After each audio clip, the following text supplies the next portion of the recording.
Loba ngaran baros itu juga.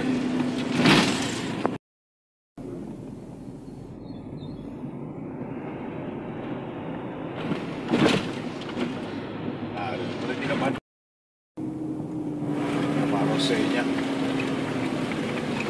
Ngaran common kan nanti di kamera pasti.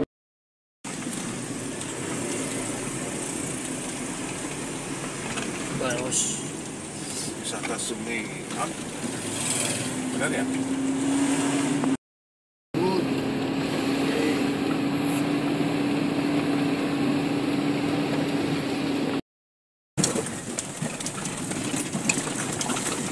Oh iya GBL balai loka dia dan motor.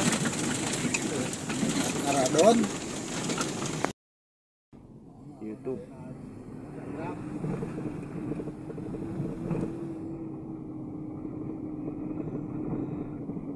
Aja nggak lama bola terus itu nafsu. Masjid. Mal party.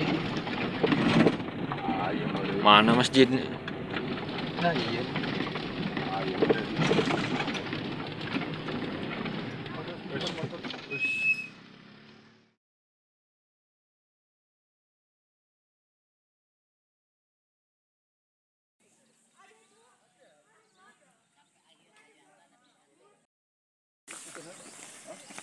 Pak, itu aja kita sudah selesai mendoan, baik kita lanjutkan. Bismillahirrahmanirrahim. Bismillah. Semoga perjalanan kita aman, selamat, lancar saat naik dan kembali pulang lengkap bersama teman-teman kita. Amin. Ya rabbal alamin. Ya iyalah, nggak punya ya. Ya. Nggak punya ya. Iya iya iya. Toh salah. Toh. BGWI. Ya. Gas nih. Ya. Asosiasi Pemandu Geowisata Indonesia. Apa ki?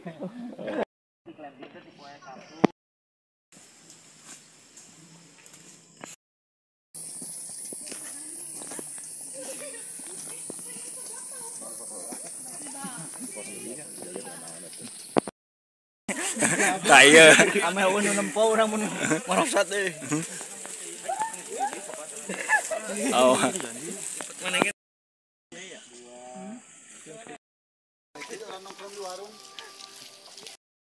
Jadi Gunung Rinjani adalah gunung paling keren di dunia. Paling keren. Nah, ini posisi di seperempat perjalanan. Jadi dari kita masuk ke gerbang. Jadi gerbang itu menandakan batas antara ladang masyarakat dengan wilayah perhutani ya. Jadi kalau ini ke arah sana, ke arah atas, di atas ketinggian 1200 itu sudah masuk ke tegakan-tegakan pinus. Pemilikannya adalah hutan produksinya perhutani. Nah, nanti setelah ini, kemudian nanti ketemu dengan tempat hutan ya, vegetasi lebat, sudah ke hutan hujan tropis, kemudian mendekati ke arah puncak, sudah mulai agak terbuka. Jadi menandakan ketinggian lebih dari 1500. Yuk, lanjut.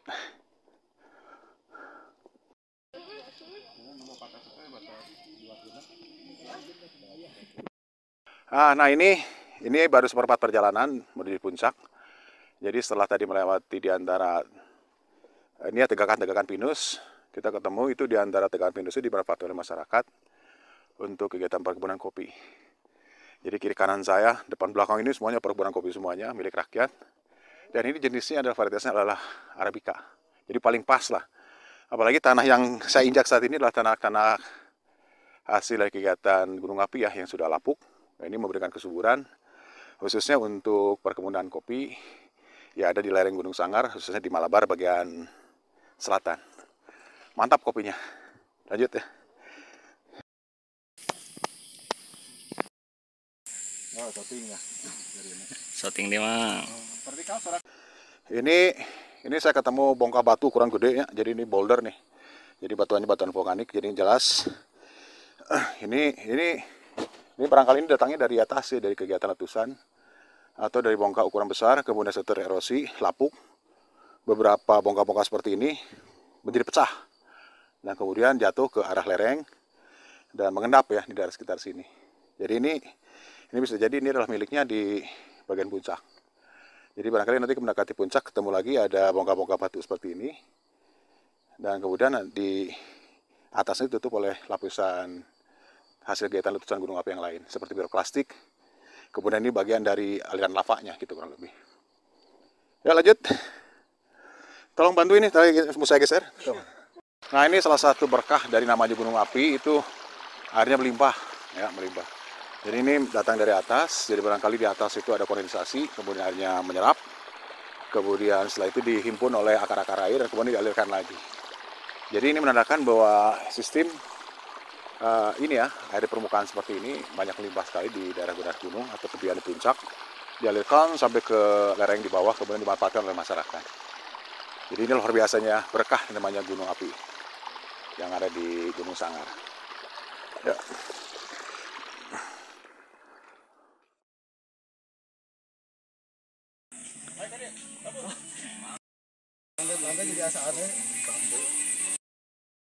Ya, lanjut.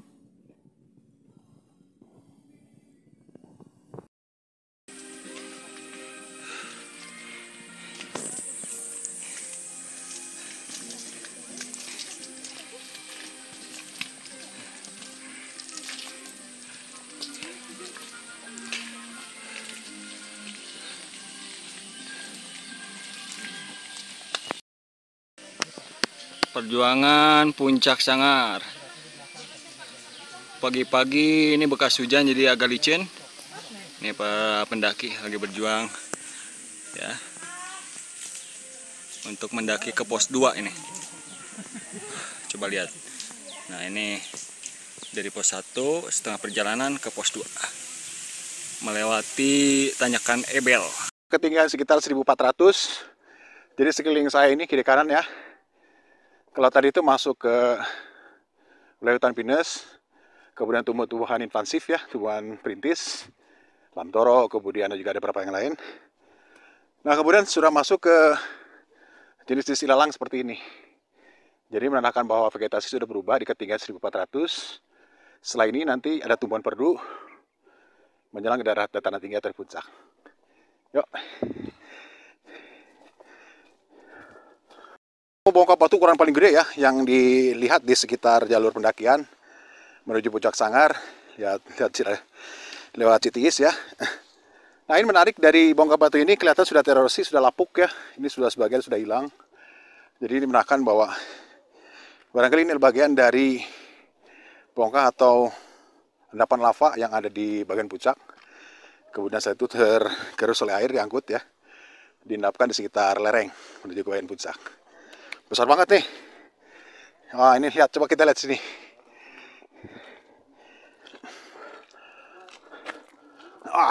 Gede gitu. Wah, lihat. Nah, ini teman-teman semuanya, jadi ini kelihatannya bergaris-garis ya. Jadi menandakan ini barangkali tererosi atau lapuk karena akar pohon. Tadinya begini ya. Kemudian dia rebah. Ketika begini ditutupi oleh akar. Dilihat ya, ini bekas-bekas groove atau bekas-bekas erosi dari akar. Dan kemudian setelah itu dia longsor barangkali ya, kita longsor, kemudian rebah di sini. Jadi ini menandakan bahwa bongkah ini kita sudah dekat menuju puncak. Yuk.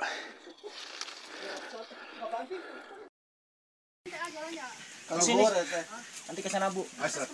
Nanti ke sana. Sana. Ya. Bisa dulu aja.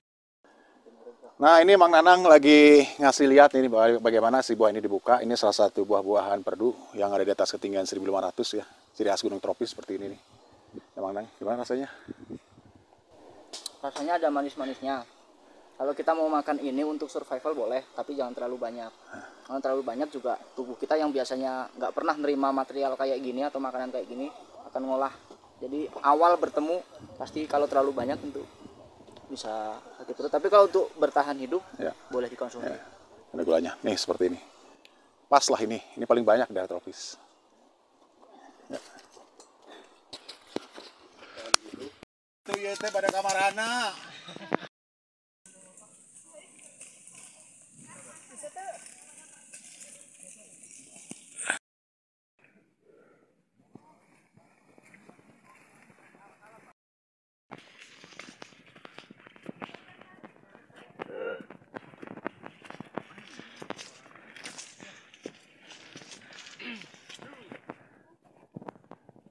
Saat ini adalah batas antara ini ya, tanaman perdu yang ke atas ya. Jadi mulai terbuka, jadi menandakan sudah di atas 1500, mendekati ke 1700 ya, mendekati puncak. Nah, ini cirinya itu tanamannya sudah berubah, vegetasi sudah berubah. Jadi berbeda dengan vegetasi yang kita lewati di bawah, yaitu mulai dari ladang ya, masyarakat, kemudian masuk ke kawasan hutan produksi perhutani, kemudian setelah itu nanti batas hutan, dan kemudian terakhir kita ketemu dengan tumbuhan-tumbuhan perdu yang didominasi oleh tanaman-tanaman invasif. Ada kaliandra di antaranya, terus kemudian juga ada jenis tumbuhan yang ada di atas puncak seperti ini. Jadi ini sudah menandakan bahwa ini kita sudah mendaki puncak. Dan kemudian ini tanahnya masih tanah lapukan ya. Tanah lapukan, jadi nanti semakin dekat, semakin ke atas kita ketemu dengan bonga-bonga lava ukuran besar. Yuk. Mana stempelnya ya, surat izin teh ya?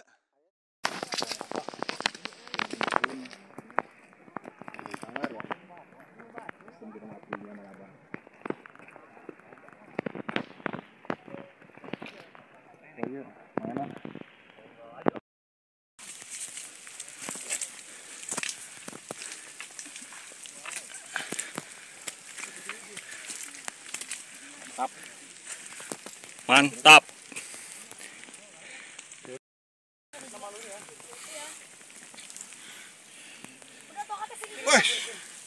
Mantap pemandangannya. Ini posisi mendekati puncak Gunung Sangar. Jadi ini jalannya ciri khas kalau kita mendaki puncak itu mulai terjal ya. Nah kemudian tadi disusun oleh batuan-batuan lapuk ya. Dan ternyata boulder-boulder ukuran gede. Nah termasuk ada tanah-tanah ini yang warna hitam ya. Jadi inilah dulunya adalah dari hasil kegiatan letusan gunung api, yaitu berupa abunya ya, ada piroklastik abu ya. Kemudian nanti di ujungnya itu nanti ketemu dengan lapisan berikutnya, ketemu dengan lava. Nah ini yang lapuk. Jadi bikin subur ya. Makanya kenapa daerah gunung itu banyak air, tumbuhan begitu mudah untuk bisa tumbuh ya. Jadi menandakan bahwa ini adalah tempat-tempat yang paling pas, yang memberikan kesuburan luar biasa dari kegiatan gunung api ya. Yuk. Oke.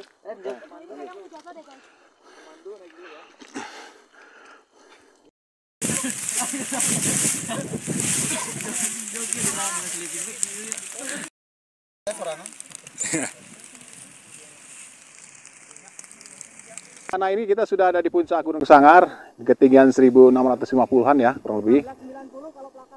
Ya, kalau di plakat berapa? 1690, jadi hampir mendekati ke 170. Dan ini adalah puncak Gunung Sangar, jadi di belakang saya ini ada puncak lagi.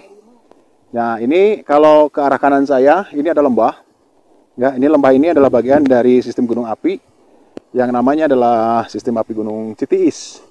Jadi di bawahnya itu mengalir, ada sungai namanya Citiis. Jadi tadi secara teknis kita mendaki melalui jalurnya Citiis, sampai puncak Gunung Sangar. Dan sebenarnya bisa lanjut terus. Di belakang saya tidak tertutup ya, tertutup oleh kabut. Jadi itu dari belakang saya ini adalah puncak dari sistem gunung api yang berbeda dari Citiis ini. Meskipun satu ini ya, satu sistem gunung api juga yang namanya Gunung Malabar. Nah ini Citiis, kalau dilihat dari bentuk morfologi atau bentang alamnya itu sendiri, ini adalah dari kegiatan letusan gunung api periode kedua setelah letusan Gunung Malabar. Jadi Malabar dulu terbentuk dengan ukuran sangat lebar sekali. Ya sebutnya adalah kaldera karena lebih dari 2 km.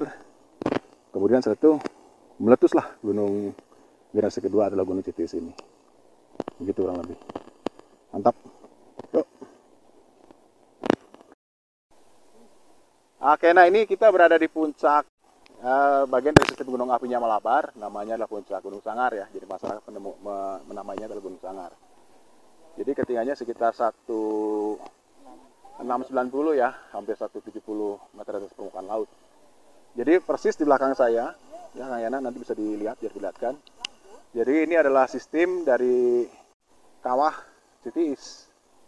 Ini adalah gunung api generasi yang berikutnya setelah terbentuknya Gunung Malabar.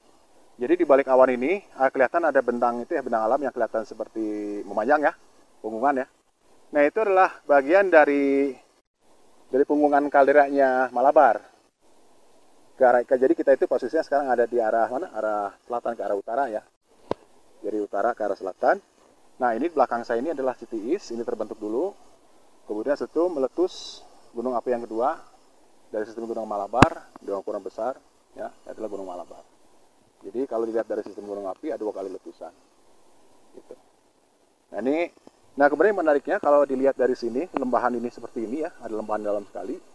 kalau gunung kan membentuk biasanya tertutup ya, karena kan seperti tapal kuda terbuka. Jadi menandakan bahwa ini dulu ada puncak tinggi sekali meletus, kemudian material itu jatuh, longsor, sebenarnya debris avalanche ke arah mana? Ke arah utara ya, ke arah utara.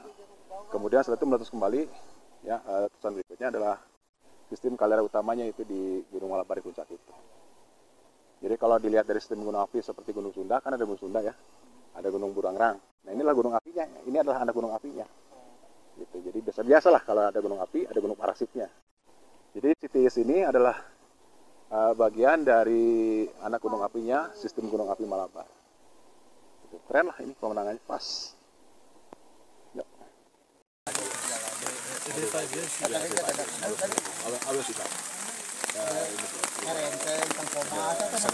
then is Java, you go to Yovomo, and then next to the Igen. And you go to the It was this all, I think. all I know, 10 degrees. There are one volcano erupts, and then you have to go to the south area, you have to go to the beach. But sometimes the beach, you have the background, you have some slide. Lava. Technically, we are tectonic.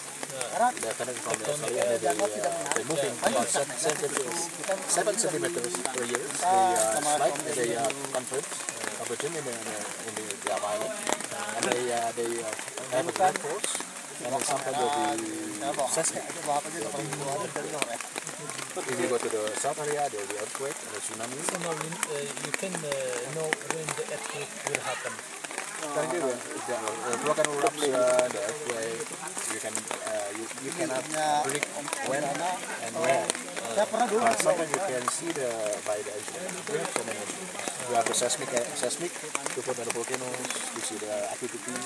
Sometimes there will be erupt, there will be the gas, the emission, kekayaan geologi di sekitar Rembang. temperature will be rise,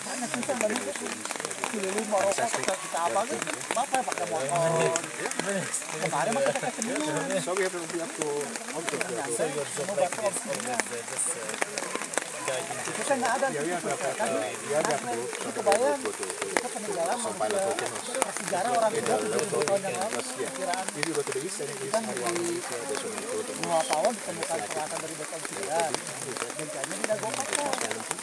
Pembuatan pusat batu ya. Jadi kebayang itu gunung-gunung pinggiran. You go from Java and you have Bali, small island, and end up ada program. So technically we have 3 different super volcanoes. We have Krakatau. Coba lagi. Sumatera. If you go to Sumatra, you can sleeping around about 100 kilometers away. 100 kilometers to 1 day. Maybe even 2 days to complete the circle. This is most valuable. And then you go down in the Sumatra area, and then you have straits in that state. There's a most island also, so called Krakatau. And you go to Java, you have 7 volcanoes active volcanoes. And then you have Bromo. But sometimes you go to Monaco, you don't have any volcanoes. No, Monaco just have mountain, but no volcano. I explain, like a plateau. We have snow. Yeah, you have some also. We have 4 seasons. Yes, Sub-Saharan. Yeah, because in tropical Indonesia, the popular name is the Lake of Fire. You have 2 seasons, dry season and dry season. But I like this. The temperature in Bogor and your place next to the Salak Mountain. It's like Just on the side. Did you have any home?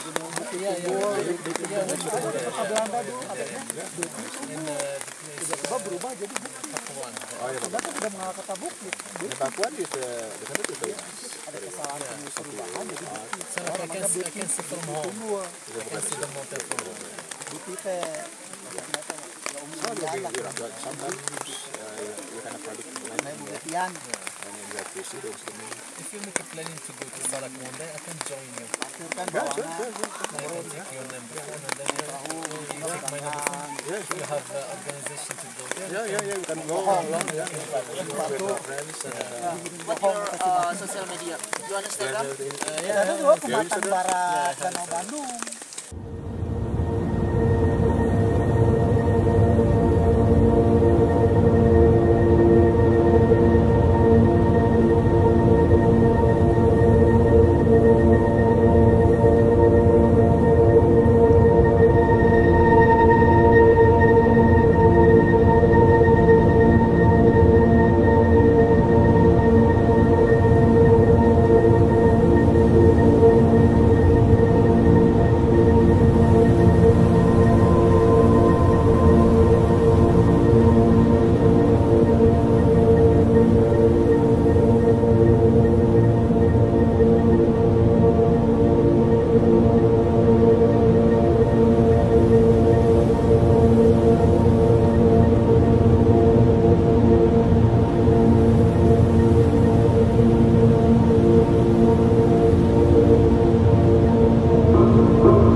adalah sisi di mana sebelah kanan saya ini cerah, perkotaan kelihatan.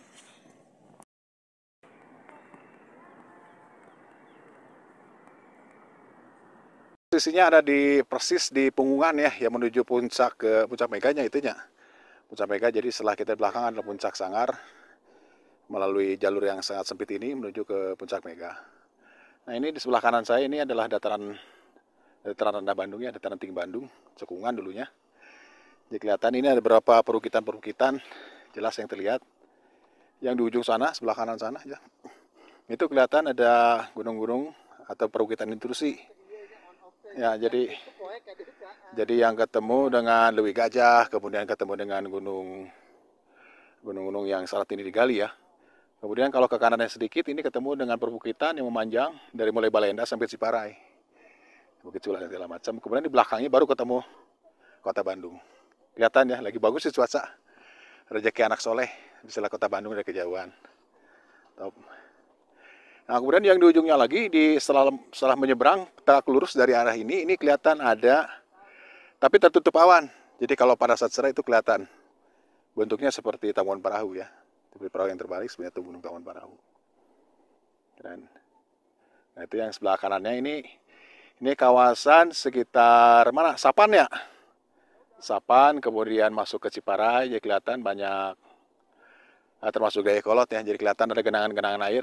Jadi saat ini kan lagi musim hujan, jadi kelihatan bahwa ini dataran airnya semakin tinggi, jadi menandakan sering banjir. Jadi dari sini ya bisa melihat bahwa ini titik paling rendah itu adalah posisinya di yang banyaknya air itu, di antara Dayakolot, kemudian sedikit Bawah Batu bagian selatan ya, sampai batas di daerah Sapan. Keren ya? Ya.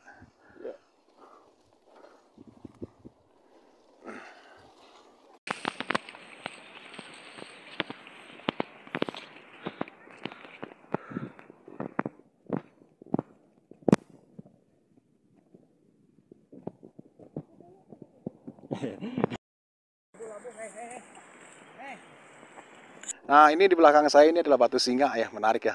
Ini sebuah bongkah batu, kemudian bentuknya ya, memang kalau di satu sisi kelihatan seperti batu singa, ada wajahnya. Jadi barangkali hari ini tidak ketemu ya bentuknya seperti apa, tapi masyarakat menemukan bahwa ini bentuk-bentukan seperti ini menarik, seperti binatang. Tapi dari sisi penjelasan berkaitan dengan kegunung apian, barangkali ini kalau dalam sistem gunung api itu seperti ada dike ya, jadi ada aliran lava yang naik ke atas, kemudian dia membeku menjadi dike ya. Nah ini kemudian muncul yang hanya ada di bawah permukaan. Nah tadi waktu kita berjalan dari arah puncak Sangar naik ke arah sini, ini adalah batuan blok-blok lava semua seperti ini. Jadi kita tuh persis jalan di punggungannya. Kemudian di sebelah kanan saya atau ke arah timur ini adalah lembah yang sangat dalam. Diapit ya, ada 2 lembah. Jadi ini menandakan bahwa ini adalah dari sisa kegiatan letusan gunung api, kemudian dia roboh atau diberi avalanche ke arah utara. Jadi inilah sistem gunung apinya City East. Kemudian di belakang saya, Kora Puncak lagi ke atas, itu ada sistem lagi, ukurannya lebih besar dari kawah ya, sebenarnya kalderanya Malabar. Jadi 2 kali letusan lah kurang lebih seperti itu. Nah ini batuan ini menandakan bahwa ini adalah seperti dike ya, intrusi dari bawah kemudian muncul di permukaan. Karena batuannya keras, ya tidak lapuk, jadi muncul seperti ini. Nah, bro, yuk lebih dekat. Tangan kiri ini adalah boulder ya, boulder ukuran besar. Jadi barangkali ini jatuhan, dan kemudian di bawahnya ini adalah ada sama ya batuan juga, batuan lava juga. Tapi menarik kan seperti ini ya, berlapis-lapis seperti ini ya. Jadi ini adalah karena kena tekanan. Ketika tekanannya hilang, kemudian dia menjadi berlembar. Itu biasanya itu mendatar lembarnya. Nah itu sebutnya ada kakar lembar yang ditindih oleh boulder ini. Barangkali boulder ini dari tempat lain atau jatuhan kemudian menindih. Nah inilah hasil dari kegiatan letusan gunung api yang ini adalah sistemnya dari Gunung Citi sebelah kanan saya ini. Yuk.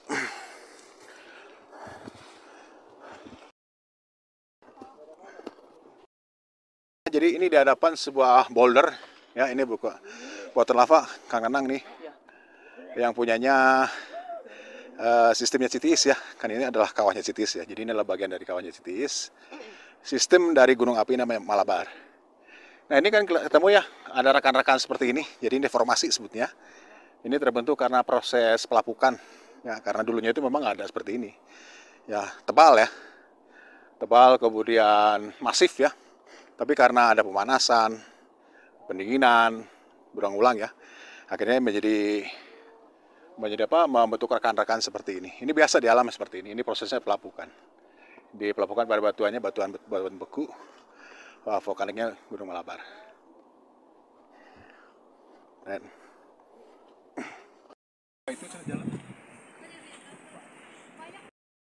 Ada di puncak antara Gunung Sanggar dengan puncak Meganya yang di atas itu ya. Jadi kita di tengah-tengahnya. Jadi ya batu-batu seperti ini dari mana datangnya? Rupanya ini adalah batuan-batuan vulkanik seperti ini yang membangun punggungan ini ya, punggungan dari mulai Sagara sampai ke arah sana, ke arah puncak. Nah, kemudian kalau di atas itu ada kerucut ya, kerucut di atas. Kemudian di sebelah kanan saya atau sebelah kiri di layar ini kelihatan ada kedua kerucut. Jadi bisa dibayangkan bahwa dulu di dua kerucut ini bersambung. Ada puncaknya. Nah, si puncak ini yang sebut adalah Gunung Citis tadi. Gunung ini meletus, ini adalah buktinya ke arah sana. Ya, jatuhannya ke arah sana, arahnya arah letusannya, sejebrinya ke arah sana. Kemudian berikutnya meletuslah gunung yang kedua, yaitu Gunung Malabar. Jadi Gunung Malabar itu di balik puncak ini, kalau kita naik ke atas, ada lagi melingkar begini teh, gede pisan, lebih dari 2 kilo. Yang disebutnya adalah kaldera. Jadi inilah sistem gunung api Malabar, gunung api tua, yang ada di bagian selatan. Kemudian yang aktivitas vulkanismenya itu sudah bergeser. Selatan udah selesai, udah habis. Jadi geser menenang ke arah utara.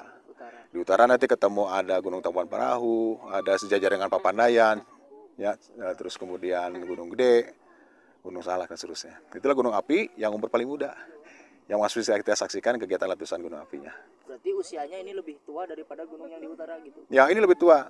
Jadi kalau gunung api kan pernah ke Pangalengan ya? Pernah ke Pangalengan kan? Pangalengan yang mau ke pantai selatan, kalau naik dulu ke atas, nah itulah jajaran gunung api yang generasi pertamanya ini. Itu dulu kakeknya, ini adalah anaknya, cucunya ada di Gunung Tangkuban Parahu.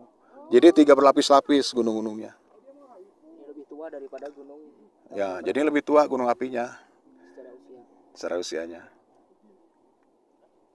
Oke, yuk.